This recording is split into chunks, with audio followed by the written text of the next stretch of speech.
เนาะแล้วก็จะเอาปอต้นมาผลติดภารกิจกันเลยวันนี้ก็นายเพื่อถัดเลยออกหมายคือปอวันทิพย์มาเป็นแทนครับเนาะเดี๋ยวผมขออนุญาตเนาะหัวหน้าส่วนเดี๋ยวเข้ามาหน้านะครับเนาะจะได้บอกมันครบเลยเนาะมาเลยครับเรียกตีหนังเลยครับ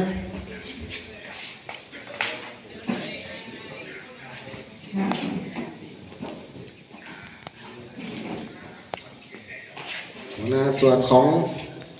เพชรเกษมมาทางหน้าเลยครับโดดเดี่ยวผู้เดียวดาย1 คนมาเลยครับ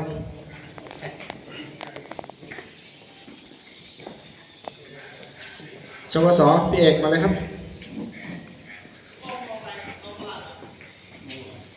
ของท่านสารวัตรเป็นผู้แทนกำนันเนาะ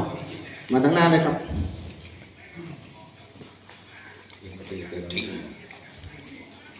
ต้องเอาสารวัตรเป็นหลักตอนนี้ครับเนาะเจ้าของพื้นที่ตัวแทนกำนันละได้เลยครับได้เลยเหลือของโรงเรียนเนาะตัวถ้าเกิดเหตุการณ์พวกนี้เขาต้องสามารถที่จะคอนโทรลสามารถโทรติดต่อหน่วยงานนี่มาครับแบ่งหน้าที่กันครับเวลามันไม่เหตุการณ์จริงอ่ะมันจะชุกระหุกครับเขาต้องมาแบ่งหน้าที่นะครับในการทำครับเนี่ยปัญหาใหญ่ก็คือ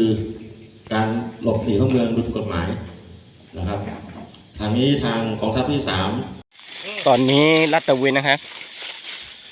ลาดตระเวนหัวหน้าทหารพรานกับลูกพี่ชลบหลายท่านมาลาดตระเวนที่ดินน้ำเมย